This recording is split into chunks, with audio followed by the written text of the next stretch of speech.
Mask लगाउँदा धेरै हदसम्म कोरोना संक्रमणबाट बच्न सकिन्छ। मास्कको साथ कोरोनालाई मात। एबी न्यूज खबर, राष्ट्रको सर्वश्रेष्ठ खबर टेलिभिजन।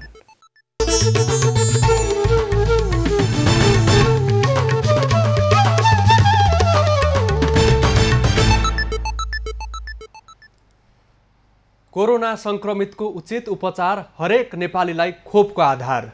नमस्कार, यो एबी न्यूज खबरको संकेत हो। तपाईँ अहिले एबी न्यूज @7 मा हुनुहुन्छ। म विष्णु बसौला। प्रारम्भमा मूल खबर। भेरी अस्पतालका स्वास्थ्य कर्मीमाथि भएको कुटपिटको सर्वत्र विरोध। घटनामा संलग्न 3 जनालाई पक्राउ गरी ज्यान मुद्दा दर्ता।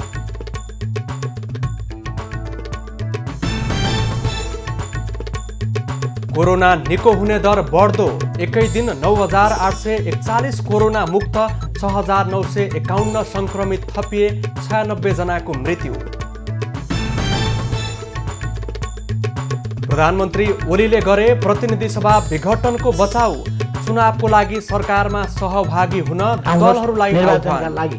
सबै दलहरू सरकारमा सहभागी बन्नु। अर्थतन्त्रका अधिकांश सूचक सन्तोषजनक नभएको अर्थमन्त्रीको भनाई। आर्थिक वृद्धि दर 2.12% ऋणात्मक रहेको छ। एमाले र माओवादी बिउताउने न्यायाधीश श्रेष्ठमाथि संवैधानिक इजलासमै उठ्यो प्रश्न। सुनवाई आइतबारलाई सर्यो।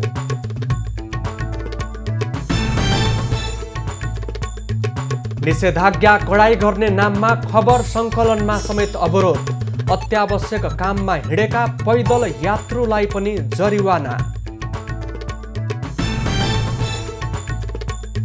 र सुटिङ खेलाडी कल्पना परियार टोकियो ओलम्पिकको लागि वाइल्ड कार्ड मार्फत छनौट।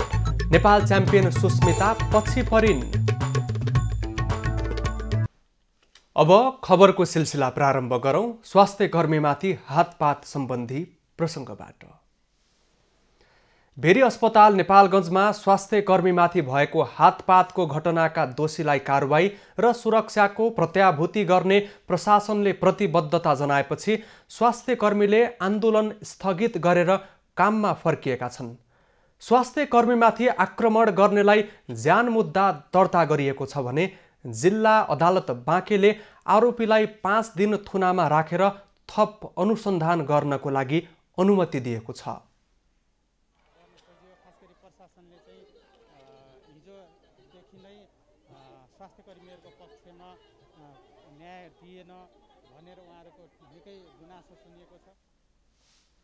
राष्ट्रपति विद्यादेवी भण्डारीले बिहीबार राति नेपालगञ्ज स्थित भेरी अस्पतालमा चिकित्सक र नर्समाथि भएको कुटपिटप्रति खेद व्यक्त गरेकी छिन्।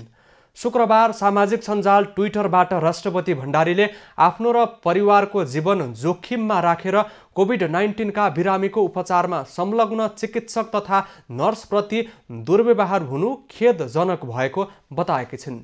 दुःख परेका बेला भावनात्मक उत्तेजना हुने भन्दै यस विषम परिस्थितिमा संयम र धैर्यता अपनाउँदै महामारीलाई परास्त गर्नु सबैको साझा दायित्व रहेको समेत बताइएको छ।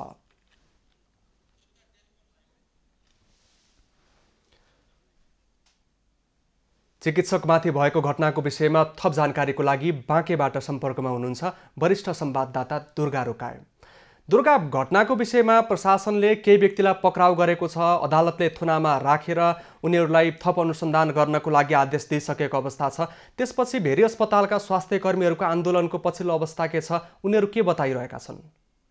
विष्णु, हिजो राति दाङका एकजना कोभिडका बिरामीको मृत्यु भए पश्चात भेरी अस्पताल नेपालगञ्जमा जुन तनाव उत्पन्न भएको थियो, आज बिहानैदेखि स्वास्थ्य कर्मीहरू, बाँके जिल्लाभरका स्वास्थ्य कर्मीहरू आन्दोलित भएका थिए र भेरी अस्पताल भित्र, त्यसै गरी भेरी अस्पतालको गेटमा, त्यसै गरी जिल्ला प्रशासन कार्यालय बाँकेसम्म पुगेर उनीहरूले विभिन्न प्रकारका आन्दोलनहरू, खास गरी धरना, नाराबाजीहरू गरेर दोषीमाथि कारबाही र सुरक्षाको माग गरेका थिए।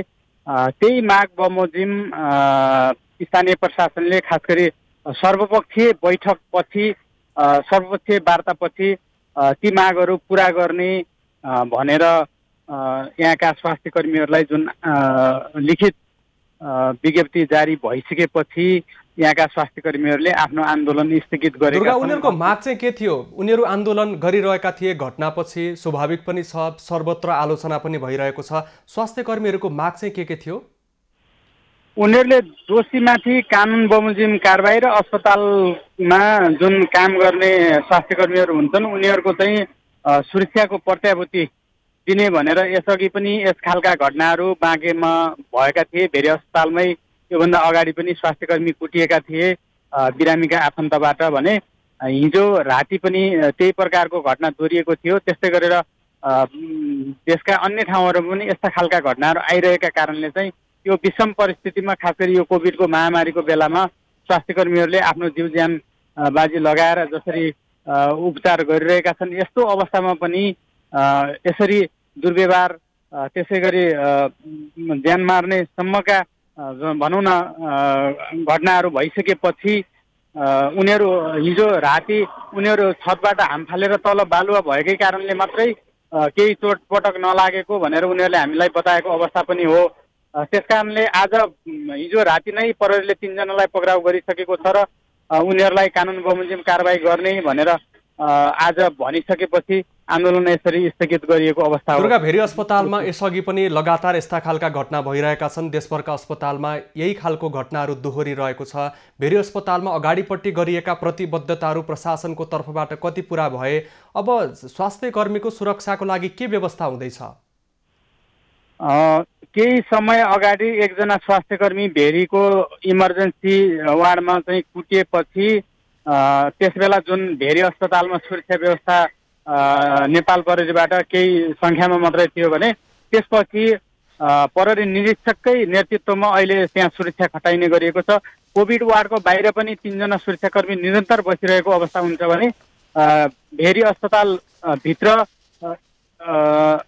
प्रहरी निरीक्षकको नेतृत्वमा अहिले सुरक्षाकर्मीहरू खटिएका हुन्छन्। यसमा पनि अब जुन हिजो घटना भयो यति हुँदाहुँदै पनि त्यो भइसकेपछि आजै सुरक्षाको प्रत्याभूति दिने भनेर प्रदेश नम्बर 5 लुम्बिनी प्रदेशका प्रहरी प्रमुख डिआइजी रविन्द्र आएर आज यो घटनामा भेरी अस्पतालमै पुगेर उहाँले चाहिँ ल अबदेखि एक खालका घटनाहरू हुँदैन, सुरक्षाको हामी पूर्ण प्रत्याभूति दिन्छौँ भनेर जुन आन्दोलनरत स्वास्थ्य कर्मीहरू थिए उनीहरूलाई चाहिँ तपाईँहरू काममा फर्किनुहोस् भनेर कोभिड वार्डको हिजो भएको घटनाको स्थलगत निरीक्षण समेत गरेर सुरक्षा प्रत्याभूति दिने भनेर यसरी प्रतिबद्धता जाहेर गरेको अवस्था हो। विष्णु, धन्यवाद दुर्गा। वरिष्ठ संवाददाता दुर्गा रोकाए बाँकेबाट सम्पर्कमा रहनु भएको थियो। भेरी अस्पतालमा हिजो भएको घटनालाई लिएर चौतर्फी आलोचना भइरहेको छ। राष्ट्रपतिबाट समेत खेद प्रकट भइरहेको छ भने सरकारका विभिन्न निकाय, चिकित्सासँग सम्बद्ध निकायहरूबाट पनि आलोचना र भर्त्सना भइरहेको छ। यही क्रममा हामीसँग सम्पर्कमा हुनुहुन्छ नेपाल मेडिकल काउन्सिलका अध्यक्ष तथा वरिष्ठ चिकित्सक भगवान कोइराला। डाक्टर साहब, यहाँलाई स्वागत छ। नमस्कार। डाक्टर साहब, घटनाको सबै तर्फबाट भर्त्सना भइरहेको छ, आलोचना भइरहेको छ। यहाँले यो घटनालाई कसरी लिइरहनु भएको छ? धन्यवाद। तपाईँको प्रश्न सान्दर्भिक छ, तर आज मात्रै होइन, यो प्रश्न सधैँ सान्दर्भिक थियो र भविष्यमा पनि रहनेछ। स्वास्थ्य सेवाभित्र चाहिँ विभिन्न समयमा बेला बखतमा उपचारसँग असन्तुष्टि जनाएर परिवारहरूले या चाहिँ अन्य कोही व्यक्तिले समेत तोडफोड गर्ने, हातपात गर्ने जस्ता कुराहरू चाहिँ भइरहेका हुन्छन्। हाम्रो काउन्सिलको तर्फबाट पनि म व्यक्तिगत चिकित्सकको हिसाबले पनि हामी एउटा सिटिजनको हिसाबले पनि हामीले अपिल गर्ने कुरा के हो भने कसैलाई उपचारमा असन्तुष्टि छ, चित्त बुझेको छैन भने त्यसको कानुनी निरूपणका धेरै कायदाहरू नेपालमा छन्। त्यसमध्ये मेडिकल काउन्सिल पनि एउटा निकाय हो जसले चिकित्सकीय अभ्यास गल्ती छ भने त्यसलाई हामीले हेर्छौँ। त्यसैले यो भौतिक कारबाहीबाट यसलाई निरूपण गर्ने तरिका गलत हो, यसलाई कानुनी उपाय अपनाउनुहोस् भन्ने हाम्रो सधैँ आह्वान रहिआएको छ र म आज त्यही दोहोऱ्याउन चाहन्छु। डाक्टर साहब, यहाँले अस्पतालको उपचारलाई लिएर बिरामीका आफन्तले असन्तुष्टि जनाएको विषयलाई पनि उठाउनु भयो। यहाँनिर अहिलेको अवस्थामा मात्रै होइन, विगतदेखि नै यो अवस्था देखिँदै आएको छ। अस्पतालभित्रको संयन्त्र परिचालनको विषयलाई पनि सरकारको तर्फबाट एकपटक निगरानी हुनुपर्ने आवश्यकता हो कि? अनि तपाईँले ठिक भन्नुभयो, यो एकहोरो मात्रै कुरा चाहिँ होइन। त्यसैले म फेरि अर्को कुरा भन्दै थिएँ, तपाईँले मलाई प्रश्न थप्नुभयो। त्यो अर्को कुरा के हो भने हामी सबै चिकित्सक, नर्स, प्यारामेडिकहरू हामी बिरामीको सेवामा चाहिँ नि लाग्नुपर्ने हो। हामीहरूले आफ्नो ड्युटी अनेस्टली बिरामीको भलाइ चिताएर गरिरहनुपर्छ। र कोही एउटा चाहिँ नि बदमासले या कोही एउटा ग्रुपले चाहिँ हामीलाई प्रोभोक गर्यो भन्दैमा हामीले आफ्नो सेवाबाट चाहिँ वञ्चित हुने या आफूलाई पछाडि हटाउने भन्ने कुरा आउँदैन। हामी सेवामा चाहिँ यथावत खडा रहन्छौँ। पब्लिक सर्भिसै हाम्रो चाहिँ मूल मन्त्र हो। तर यो सेवा प्रदान गर्नको लागि चाहिँ माहौल बनाउनको लागि सहजीकरण गर्ने हिसाबले कानुन हातमा लिनेलाई कानुनकै दायरामा ल्याउने काम चाहिँ सरकार र सरकारी संयन्त्रको पनि हुन्छ। र मलाई के विश्वास छ भने यो प्रकरण लगायत अन्य प्रकरणमा सरकारले कानुन मिच्नेहरूलाई कानुन दायरामा ल्याउँछ। हामी चिकित्सकहरू र स्वास्थ्य कर्मीहरू चाहिँ हामी सेवामा खटिने रहन्छौँ र अरू बिरामीलाई यो बापतको सजाय हामी अरूलाई दिँदैनौँ। र अर्को कुरा चाहिँ यसलाई भविष्यमा पनि दोहोरिन नपाउन् भन्नको लागि थप कानुनी व्यवस्थाहरू पनि आउँछन्। डाक्टर साहब यहीँनिर जोडौँ। केही समय अगाडि मोरङमा पनि यस्तै प्रकारको घटना भयो, त्यो अहिले पनि छानबिनको क्रममा छ। भेरी अस्पतालमै यस्ता घटना अगाडि पनि भएको थियो, फेरि पनि हुन पुगेको छ। यहाँ भनिरहनु भएको छ हामीसँग पर्याप्त कानुन छ, केही कारबाहीको प्रक्रिया पनि अगाडि त बढेका छन्, तर प्रभावकारिता त्यति नदेखिएर सुरक्षाकर्मीहरूले सुरक्षाको महसुस नगरिरहेका हुन् कि?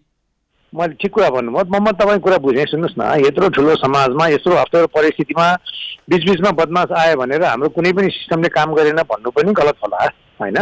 तर ती कुराहरूलाई चाहिँ प्रिभेन्ट गर्न सक्दा राम्रो, कुनै यस्ता घटना नहुँदाखेरि चाहिँ सेवा अवरुद्ध नभइकन स्मुथली चल्थे, त्यो ठिक कुरा हो। तर पनि त्यस्ता बिचबिचमा आउने घटनाहरूलाई हामी सबै मिलेर चाहिँ निरूपण गर्नुपर्छ। र मैले फेरि पनि दोहोऱ्याउँछु, सबै सम्बद्ध सरकारवाला साथीहरूलाई, हाम्रा चिकित्सक स्वास्थ्य कर्मीलाई हामी आफ्नो ड्युटीबाट पछि हट्दैनौँ, हट्नु हुँदैन। तर यसरी चाहिँ हात हाल्ने भौतिक कारबाहीमा उत्रिनेहरूलाई नेपाल सरकारले कानुनी कारबाही गर्नुपर्छ र यसमा कानुन अझ कडा बन्दै जानुपर्छ भन्ने कुरामा हामी सबै एकमतै छौँ र त्यो प्रक्रिया अघि बढेको भन्ने मेरो बुझाइ पनि छ होइन। तर अब यो उपचारको सिलसिलामा हुन सक्ने कुराहरू भनेका यिनीहरूलाई भौतिक तरिकाले जवाफ दिने होइन, सबै व्यक्तिहरूले कानुनी उपायबाटै यसको निरूपण गर्नुपर्छ भन्ने कुराको कल्चर पनि हामीले सिकाउँदै जानुपर्छ। र तिनीहरूलाई चाहिँ कानुनी उपायबाटै न्याय दिलाउँदै गइयो भने पनि यो क्रम पनि कम हुँदै जान्छ होइन। र यो क्रम पछिल्ला केही वर्षदेखि अलिकति तदारुकताका साथ भएको भन्ने पनि मेरो बुझाइ छ। म त्यही जिम्मेवारीमा पनि छु। त्यसैले सबै सरकारवालाहरूलाई, चिकित्सक, नर्स, स्वास्थ्यकर्मी सबैलाई आफ्नो ड्युटी गर्न र पब्लिकलाई चाहिँ हुलहुज्जत नगरिकन चित्त नबुझेमा कानुनी उपचारमा उत्रिन र कानुनी उपचारलाई अवलम्बन गर्न म यहीँबाट तपाईँ मार्फत आह्वान गर्दछु। धन्यवाद। डाक्टर साहब, संक्षेपमा दुईटा प्रश्न गर्छु। एउटा चाहिँ आज दिनभरि के प्रश्न उठिरहेको छ भने भएका कानुन अझ पर्याप्त नभएको हो कि स्वास्थ्य क्षेत्रको लागि छुट्टै कानुन बनाउने हो कि भन्ने एउटा प्रश्न छ। अब यो कानुनको कुरा ठिक कुरा हो तपाईँले भनेको। यो चाहिँ हामी आफै एउटा सरकारी निकायमा संलग्न व्यक्ति भएको हुनाले हाम्रा प्लानका कुरा चाहिँ मैले सार्वजनिक गर्दै हिँड्नु उपयुक्त भएन। तर यो कुरा ठिक हो, कानुनलाई चाहिँ समसामयिक बनाउँदै लानुपर्ने कुरा सही हो र त्यो काम भइरहेको छ। म तपाईँलाई त्यति मात्रै भन्न सक्छु। धन्यवाद डाक्टर साहब। धन्यवाद। हामीसँग वरिष्ठ चिकित्सक भगवान कोइराला रहनुभएको थियो। उहाँ नेपाल मेडिकल काउन्सिलका समेत अध्यक्ष रहनुभएको छ। भेरी अस्पतालमा भएको घटनाको सन्दर्भमा र यस्ता खालका प्रवृत्तिका विषयमा उहाँसँग संवाद गऱ्यौँ। अब कोरोना सङ्क्रमण सम्बन्धी प्रसङ्ग। नेपालमा कोरोना सङ्क्रमितको निको हुने दर लगातार बढ्न थालेको छ। 3 दिनदेखि नयाँ सङ्क्रमितभन्दा निको हुनेको सङ्ख्या बढी देखिएको छ। पछिल्लो 24 घण्टामा देशमा 6,951 जना सङ्क्रमित थपिँदा 9,841 जना निको भएका छन्। 20,110 जनाको PCR विधिबाट परीक्षण गर्दा 6,955, एन्टिजेन विधिबाट परीक्षण गर्दा 96 जनामा सङ्क्रमण देखिएको छ। यो सँगै नेपालमा कोरोना सङ्क्रमितको सङ्ख्या 5,49,111 पुगेको छ। हाल सक्रिय सङ्क्रमितको सङ्ख्या 1,13,394 रहेको छ। हालसम्म सङ्क्रमित मध्ये 4,28,670 जना निको भएका छन्। नेपालमा निको हुने दर 78.1% पुगेको छ। त्यस्तै थप 96 जनाको मृत्यु भएको छ। यो सँगै कोरोनाबाट ज्यान गुमाउनेको सङ्ख्या 7,047 पुगेको छ। काठमाडौँ उपत्यकामा पछिल्लो 24 घण्टामा 2,324 जनामा सङ्क्रमण देखिएको छ। काठमाडौँ उपत्यकामा मात्रै सक्रिय सङ्क्रमितको सङ्ख्या 27,865 रहेको छ। त्यसमध्ये काठमाडौँमा मात्रै 16,567 सक्रिय सङ्क्रमित छन्। हाल ललितपुरमा 6,641, भक्तपुरमा 4,657 जना सक्रिय सङ्क्रमित छन्।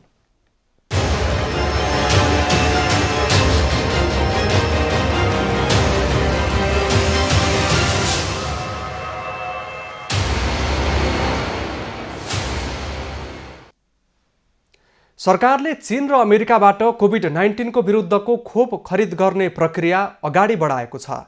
शुक्रबार सञ्चारकर्मीसँग कुरा गर्दै परराष्ट्र मन्त्री प्रदीप गेवालीले एक साताभित्र खोप खरिदबारे टुङ्गो लाग्ने जानकारी दिएका छन्। चीनको सिनोफार्मसँग पहिलो चरणमा 50 लाख, अमेरिकी कम्पनी खोप उत्पादन कम्पनी जोन्सन एन्ड जोन्सन कम्पनीसँग 50 लाख डोज खोप खरिद प्रक्रिया अगाडि बढाइएको जानकारी दिएको छ। खोप खरिदको लागि दुवै मुलुकका सरकार तथा खोप निर्माता कम्पनीसँग सिधै प्रक्रिया अगाडि बढाउने जानकारी समेत मन्त्री गेवालीले दिएका छन्। परराष्ट्र मन्त्री गेवालीले भारतबाट 17 लाख डोज खोपको लागि उच्च तहमा कुरा भइरहेको समेत जानकारी दिए।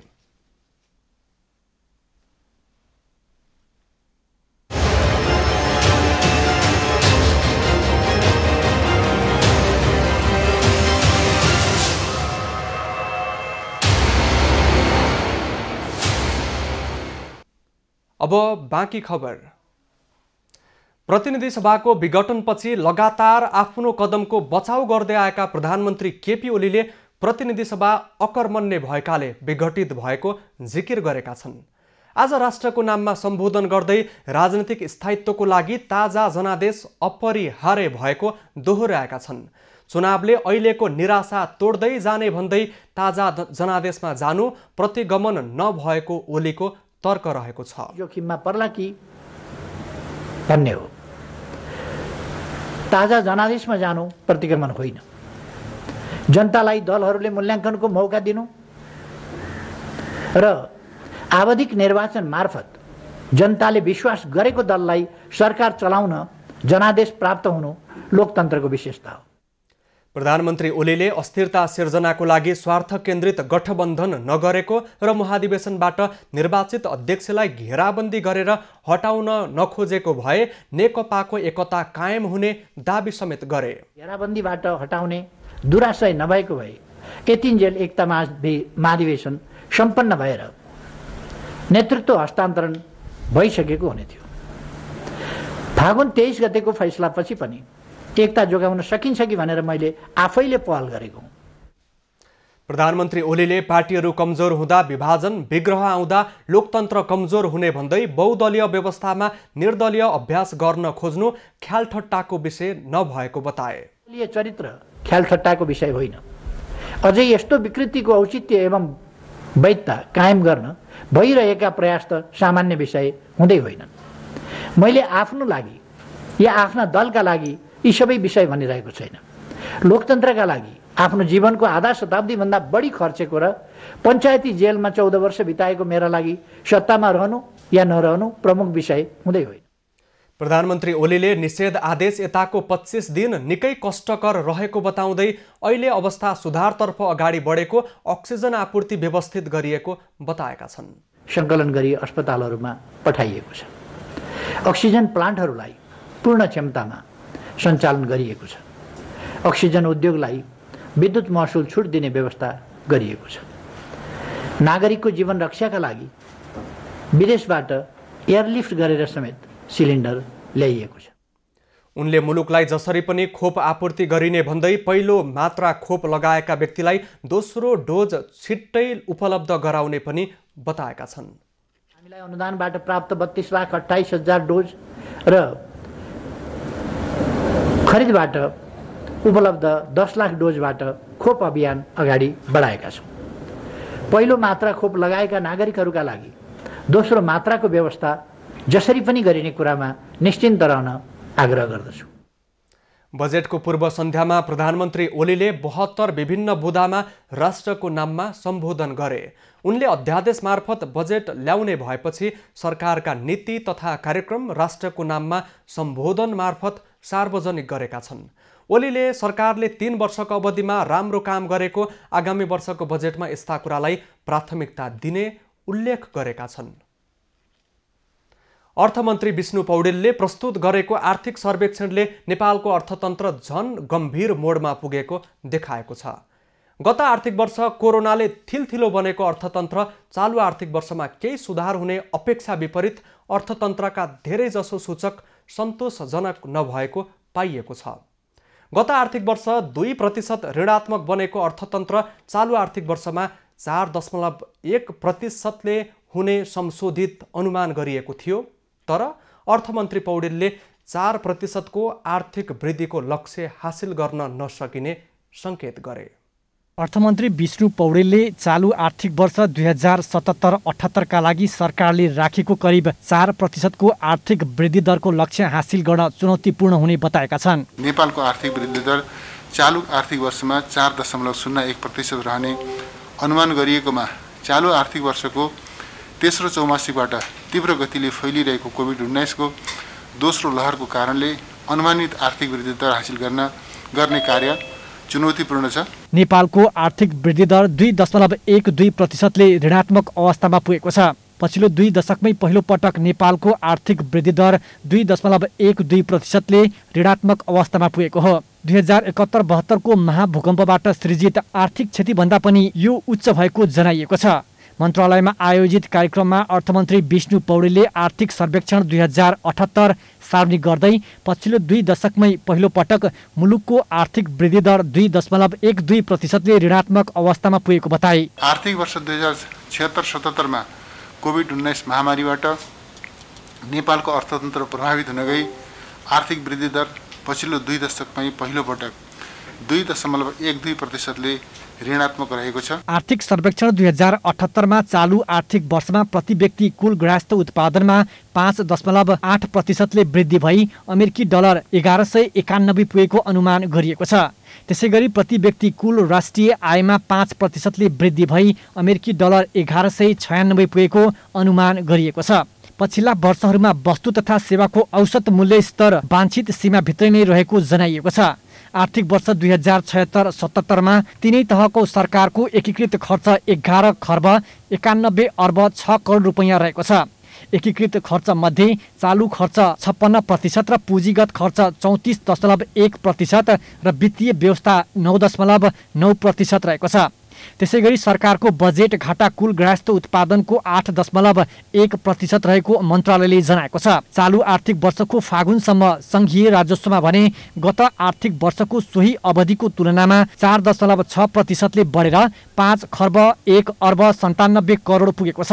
मन्त्रालयले कोरोनाबाट प्रभावित उद्योग व्यवसायका लागि 2077 फागुनसम्म 48,831 ऋणीका लागि 1 खर्ब 42 अर्ब 17 करोड पुँजी कर्जा स्वीकृत गरेको जनाइएको छ। कोरोना महामारी रोकथाम नियन्त्रण र उपचारका लागि तीनै तहमा गरी 34 अर्ब 11 करोड विनियोजन भएकोमा 10 अर्ब 95 करोड खर्च हुन बाँकी रहेको मन्त्रालयले जनाएको छ। त्यस्तै राष्ट्रिय खर्च योग्य आम्दानी $1486 पुगेको छ। मुद्रास्फीति नियन्त्रणमा रहेको र रेमिट्यान्स प्रवाह 8.6%ले बढेको मन्त्रालयले जनाएको छ। आयात निर्यात अवस्था पनि सन्तुलनमा रहेको बताइएको छ। प्रतिनिधि सभा विघटन विरुद्ध परेको रिटको सुनवाई आइतबारको लागि सरेको छ।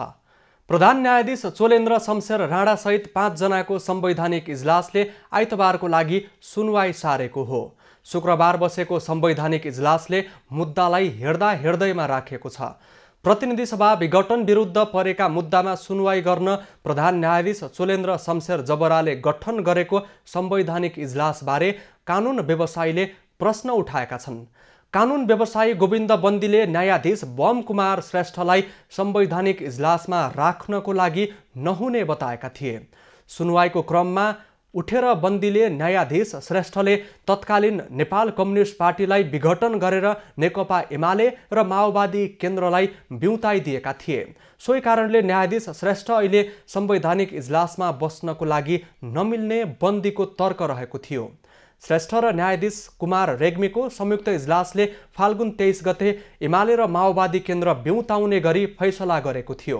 बन्दीको कुरा सुनेपछि इजलासको नेतृत्व गरेका प्रधान न्यायाधीश राणाले हरेक न्यायाधीशबारे प्रश्न नगर्नको लागि आग्रह गरेका थिए।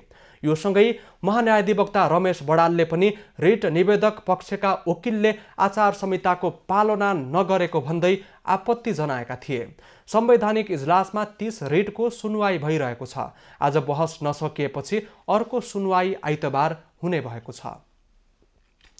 4 पूर्व प्रधान न्यायाधीशहरूले पुनः प्रतिनिधि सभा विघटनलाई सर्वोच्च अदालतको फैसला विपरीतको कार्य भएको बताएका छन्।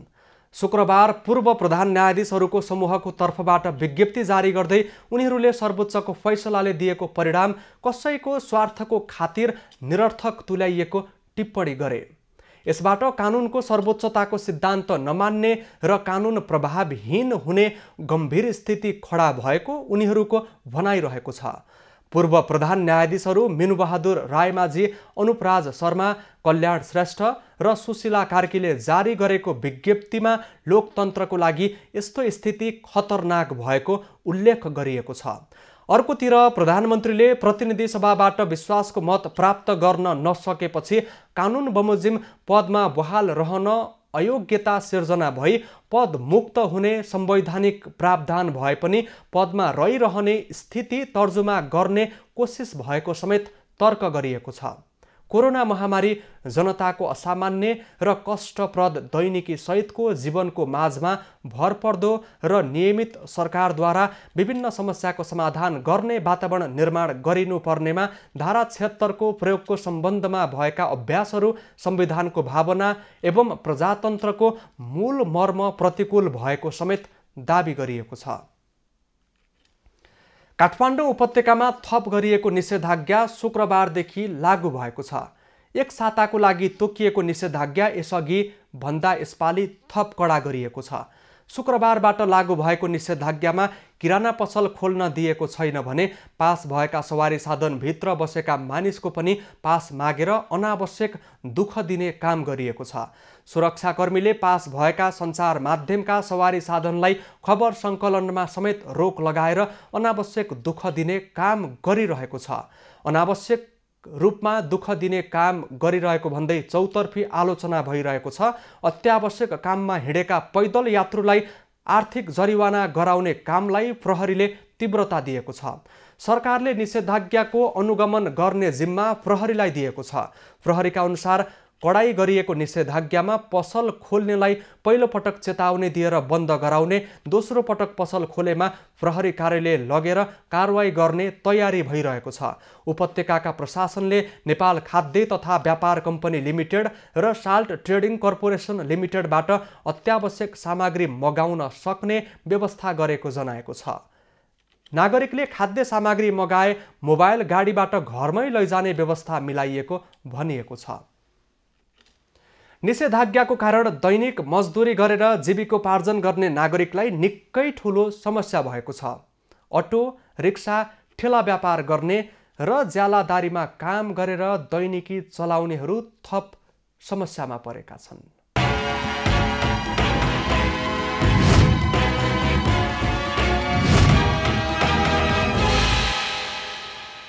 कैलालीका बजार क्षेत्रमा दैनिक रूपमा अटो चलाउँदै दैनिकी जीविका चलाउँदै आएका नागरिकहरू अहिले बिहान बेलुका परिवारको छाक कसरी टार्ने भनी चिन्तामा छन्। गत वर्षको लकडाउनमा स्थानीय निकाय र विभिन्न सङ्घ संस्थाले राहत वितरण गरेका भए पनि यो वर्ष भने सबै मौन छन्। अटो भाडामा लिएर बसेकाहरूलाई भने अटो भाडा कसरी तिर्ने भनी चिन्ता परिरहेको छ। अटो चालकहरूले आफूहरूका बारेमा सरकारले केही नसोचेको गुनासो गरेका छन्। सरकारले बुझिदिनु भएको छ, न पार्टीको प्रतिनिधिले बुझिदिनु भएको छ कि यो कुरा। उहाँहरूले बुझिदिनुहुन्छ भने हामी घरमा बस्छौँ, हाम्रो घरमा के समस्या छ उहाँले हेरिदिनु पर्यो नि। धनगढी बजार क्षेत्रमा मात्र करिब 300 भन्दा बढी मानिसहरू ठेलामा व्यापार व्यवसाय गर्दै जीविका चलाइरहेका थिए। जारी निषेधाज्ञापछि व्यापार व्यवसाय बन्द हुँदा उनीहरूलाई परिवारको दैनिकी कसरी चलाउने भने चिन्ता छ।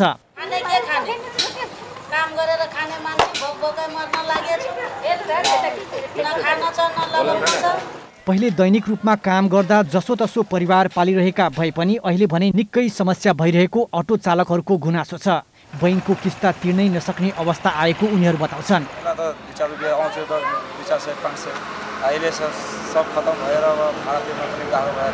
निषेधाज्ञाका कारण दैनिक रूपमा मजदुरी गरी खाने मानिसहरूलाई निकै शास्ति भइरहेको छ। सरकारले गत वर्ष विभिन्न राहतका कार्यक्रम ल्याए पनि यो वर्ष भने राहत वितरण गर्ने कार्य बन्द गरेको छ। दैनिक रूपमा मजदुरी गरी खाने नागरिकहरूलाई राहतका लागि सम्बन्धित निकायले ध्यान दिन जरुरी छ। कैलाली ब्युरोको रिपोर्ट।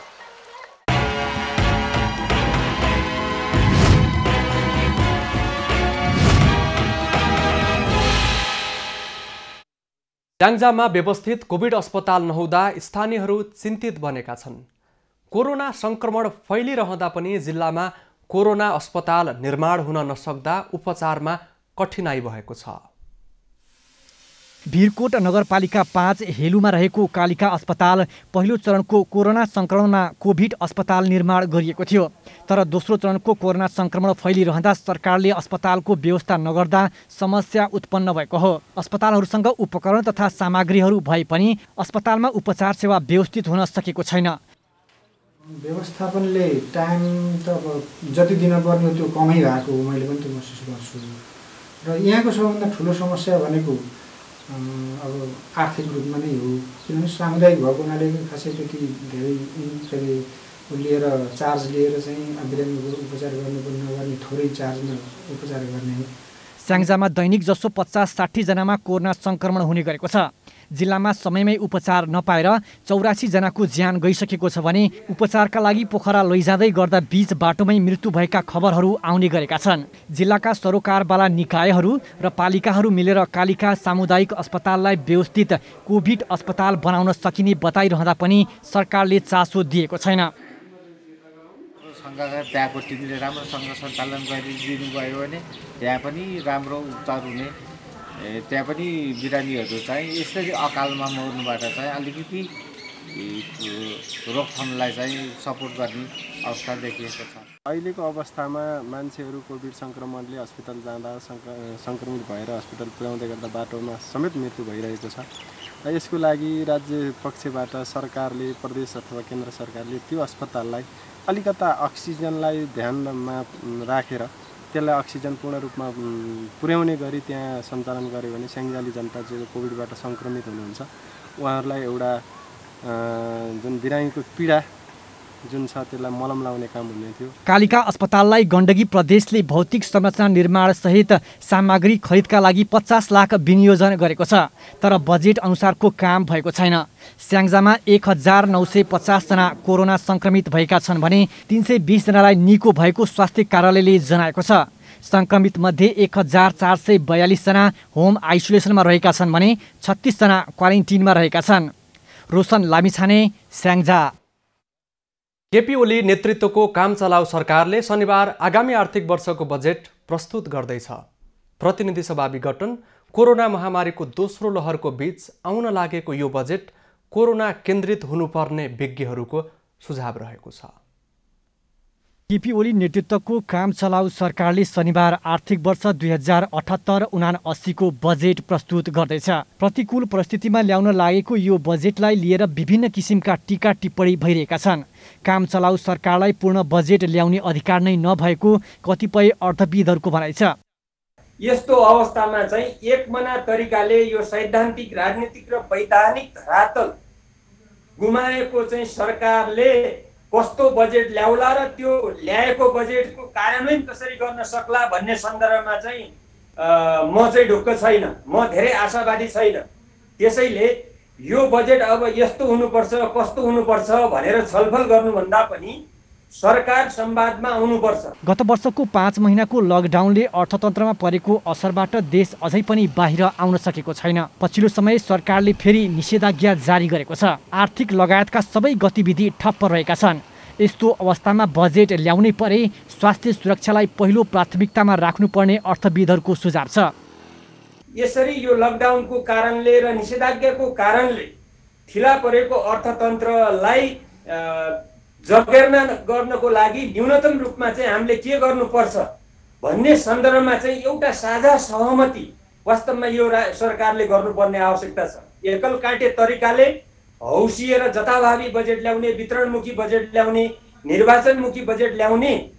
निषेधाज्ञाका कारण साना, मझौला र ठुला उद्योग सबै ठप्पको अवस्थामा रहेको छ। महामारी र त्यसको त्रासले कतिपय क्षेत्र त आगामी 2 वर्षसम्म पनि लयमा फर्कनेमा शङ्का देखिएको छ। साना र मझौला व्यवसायहरू त झन विस्थापित हुने अवस्थामा आइसकेको छ। यस्तो सरकारले राहत र सहुलियतका लागि पर्याप्त कार्यक्रम ल्याउनु पर्नेमा उद्योगी व्यवसायीहरूले जोड दिएका छन्।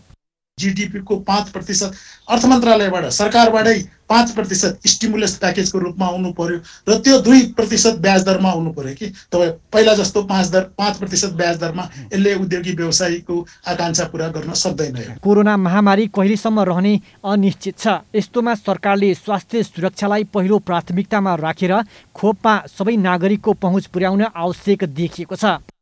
यस्तो बेलामा यो जुन बजेट आउँदैछ यसको प्रमुख उद्देश्य, प्रमुख प्राथमिकता भनेको भोक र रोगले जनता मर्न नदिनु, न रोगले मर्न दिनु पर्यो जनतालाई, न भोकले मर्न दिनु पर्यो। किनभने यो कोभिड महामारीको सबभन्दा पहिला नियन्त्रण गरिनु पर्यो क्या। यो नियन्त्रण गर्नलाई सबभन्दा प्राथमिकतामा के हुन्छ भने सबै नागरिकलाई खोपको पहुँचको व्यवस्थापन सरकारले गर्नु पर्यो। पछिल्लो केही दिनदेखि संक्रमणको दरमा केही कमी देखिएको छ, तर एकजना संक्रमित रहेसम्म कोही सुरक्षित रहन सक्दैन भन्ने यथार्थलाई नीति निर्माताहरूले गम्भीरताका साथ लिनुपर्ने हुन्छ। त्यसैगरी देशको अर्थतन्त्रलाई चलायमान बनाउन क्षतिको मूल्याङ्कन गरी राहत र सहुलियतको व्यवस्था गर्नुपर्ने हुन्छ। डोटीमा एक महिलामाथि जिउँदै आगो लगाइएको छ। आदर्श गाउँपालिका वडा नम्बर 4 रोडिङगेकी 28 वर्षीय लक्ष्मी भाटलाई आफ्नै पसलमा सुतिरहेको अवस्थामा अज्ञात व्यक्तिले आगो लगाएका छन्। आगोले जलेर गम्भीर घाइते भएकी भाटको राजपुर स्थित सुजङ अस्पतालमा उपचार भइरहेको छ। घाइतेको दुवै खुट्टा, अनुहार, पेट र दायाँ हातमा गम्भीर चोट लागेको छ। घाइते महिलालाई अस्पतालले अन्यत्र लैजान रेफर गरे पनि आर्थिक अभावले गर्दा बाहिर लैजान नसकिएको आफन्तको भनाइरहेको छ। घटनाको बारेमा अनुसन्धान भइरहेको प्रहरीले जनाएको छ। कोरोना महामारीको जोखिमलाई मध्यनजर गर्दै सरकारले देशभरका शैक्षिक संस्था बन्द गरेको छ। सरकारकै निर्देशन अनुसार अधिकांश विद्यालयले वैकल्पिक माध्यमबाट, विशेष गरी अनलाइन माध्यमबाट अध्ययन अध्यापन गराइरहेका छन्।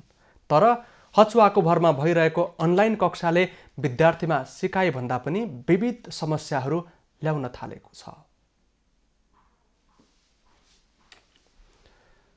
राष्ट्रिय सभा सदस्य डाक्टर खिमलाल देवकोटाले संविधानलाई मास्ने षड्यन्त्र भइरहेको भन्दै संविधानलाई बचाउने र सही दिशामा ल्याउनको लागि आफ्नो भूमिका हुने बताएका छन्। शुक्रबार राष्ट्रिय सभा सदस्यको रूपमा शपथ ग्रहण गरेपछि प्रतिक्रिया दिँदै डाक्टर देवकोटाले संविधानत प्रधानमन्त्री संसदप्रति उत्तरदायी हुने भए पनि संसदलाई छलेर पटक पटक विघटन गरिएकाले संविधानलाई मास्ने र सिद्ध्याउने खेल भइरहेको बताए। उनले संविधानलाई सबै मिलेर बचाउनु पर्ने भन्दै आफ्नो भूमिका संविधानलाई बचाउन, संविधानलाई सही दिशामा ल्याउनको लागि हुने बताएका छन्। सिद्ध्याउने, संविधान च्यात्ने खालको जुन खेल भएको छ, अहिले हामी सबै मिलेर संविधानलाई बचाउने, संविधानलाई राइट ट्र्याकमा ल्याउने हो। त्यसैमा मेरो आफ्नो भूमिका हुन्छ। डाक्टर देवकोटाले सर्वोच्च अदालतले प्रतिनिधि सभा पुनर्स्थापना गर्ने विश्वास व्यक्त गरे। संविधानलाई सही दिशामा ल्याउनको लागि प्रतिनिधि सभा पुनर्स्थापनाको विकल्प नभएको उनको भनाइ छ। उनले राष्ट्रिय सभा सदस्यको रूपमा शुक्रबार राष्ट्रिय सभा अध्यक्ष गणेश प्रसाद तिमल सिन्हाबाट शपथ लिएका थिए। नेपाललाई कोरोना भाइरस विरुद्ध लड्नको लागि फिनल्यान्डले सहयोग गरेको छ। फिनल्यान्ड सरकारले 24,98,000 सर्जिकल मास्क, त्यसैगरी 64,000 विनाइल ग्लोभ, त्यसैगरी 26,000 थान गाउन, 3,50,000 थान KN95 मास्क र 2,88,000 थान फेस सिल्ड सहयोग गरेको छ। चार्टर्ड विमानमा आएको सो सामग्री शुक्रबार नेपाल स्थित फिनल्यान्डका राजदूत पेट्री एन्टिनेनले स्वास्थ्य तथा जनसङ्ख्या मन्त्री रितेश त्रिपाठीलाई हस्तान्तरण गरे। सो क्रममा मन्त्री त्रिपाठीले कोरोनासँग लड्न अन्य देशले गरेको सहयोग महत्त्वपूर्ण भएको बताए। उनले कोरोना खोपको सहज पहुँचको लागि सरकार प्रयत्नशील भएको समेत बताएका छन्।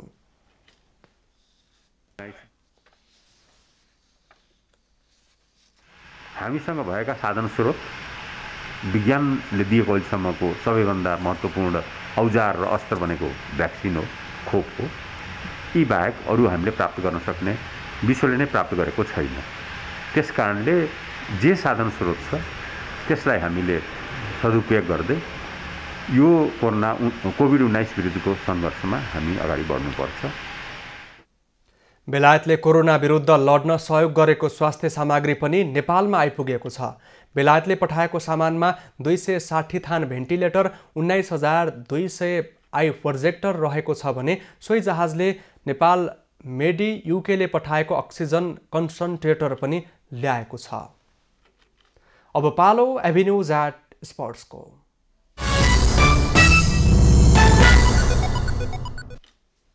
सुटिङ खेलाडी कल्पना परियार टोकियो ओलम्पिकको लागि वाइल्ड कार्ड मार्फत छनौट भएकी छिन्। जापानमा हुने टोकियो ओलम्पिकको लागि कल्पना परियारले शुक्रबार छनौटको जानकारी प्राप्त गरेकी छिन्। उनी टोकियो ओलम्पिकको लागि वाइल्ड कार्ड प्राप्त गर्ने पहिलो नेपाली खेलाडी समेत हुन्। नेपाल च्याम्पियन र राष्ट्रिय रेकर्ड होल्डर सुस्मिता नेपाललाई पछि पार्दै नेपाली सेनाकी कल्पना ओलम्पिकको लागि छनौट भएकी छिन्। उनले 10 मिटर एयर राइफलमा प्रतिस्पर्धा गर्नेछिन्। राष्ट्रिय प्रतियोगितामा अहिलेसम्म उपाधि जित्न नसकेकी कल्पनाले ओलम्पिकको वाइल्ड कार्ड भने बाजी मारेकी छिन्। सन् 2019मा दोहामा भएको एसियन जुडो च्याम्पियनसिपमा नेपालबाट सुस्मिता र कल्पनाले सहभागिता जनाएका थिए, जहाँ उनले 613.9 अङ्क जोडेकी थिइन्। सुस्मिताले 605 अङ्क मात्रै बनाएकी थिइन्। 13औं सागमा सुटिङले उल्लेख्य सफलता पाउन सकेन भने 10 मिटर एयर राइफलमा महिला र पुरुष नेपाली खेलाडीहरूमध्ये नै सर्वाधिक 614.5 अङ्क कल्पनाले जोडेकी थिइन्। नेपाल ओलम्पिक कमिटी र नेपाल सुटिङ सङ्घले सुस्मिता र कल्पनाको लागि पहल गरिरहेको थियो। यही दुई प्रतियोगिताको आधारमा कल्पनाले सुस्मितालाई मात दिएकी छिन्। टोकियो ओलम्पिक जुलाई 23 देखि अगस्त 8 सम्म हुनेछ। कल्पनासँगै 4 खेलाडीले प्रतियोगितामा सहभागी हुन पाउने निश्चित भएको छ। सहभागी हुने अन्य 3 खेलाडीमा पौडीका गौरीका सिंह, एलेक्स शाह र म्याराथनका गोपी चन्द्र पार्की रहेका छन्। यी 3 खेलाडी भने युनिभर्सियालिटी प्लेसमा परेर छनौट भएका हुन्। नेपालले शनिबार फिफा वरियतामा माथिल्लो स्तरमा रहेको इराकको विरुद्ध मैत्रीपूर्ण खेल खेल्ने भएको छ। इराकको बसर स्थित अल फयदा अन्तर्राष्ट्रिय मैदानमा नेपालले खेल्ने भएको हो। नेपाल र इराक बीचको खेल नेपाली समयअनुसार राति 10:15 सुरु हुनेछ। मैत्रीपूर्ण खेलको लागि 23 खेलाडीसहित 36 सदस्यीय टोली बुधबार नै बसरा पुगिसकेको छ। सन् 2022मा कतारमा आयोजना हुने फिफा विश्वकप तथा एसियन कप छनौट अन्तर्गत बाँकी खेलको तयारीको लागि नेपालले आफूभन्दा उच्च वरियताको टिम इराकसँग मैत्रीपूर्ण खेल खेल्न लागेको हो। अब पालो एभिन्यूज एट मौसमको।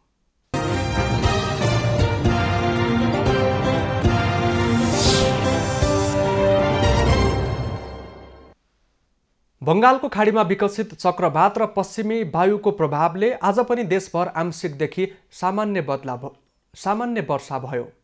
चक्रवातको असरको कारण केही दिन वर्षा हुनुको साथै हावाहुरी र चट्याङको समेत सम्भावना रहेकाले सतर्क रहनको लागि जल तथा मौसम पूर्वानुमान विभागले आग्रह गरेको छ।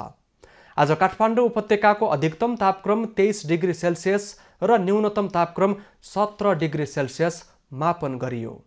आज देशभरको मौसम कस्तो रह्यो त? हेरौँ देशका विभिन्न स्थानको मौसमी अवस्था।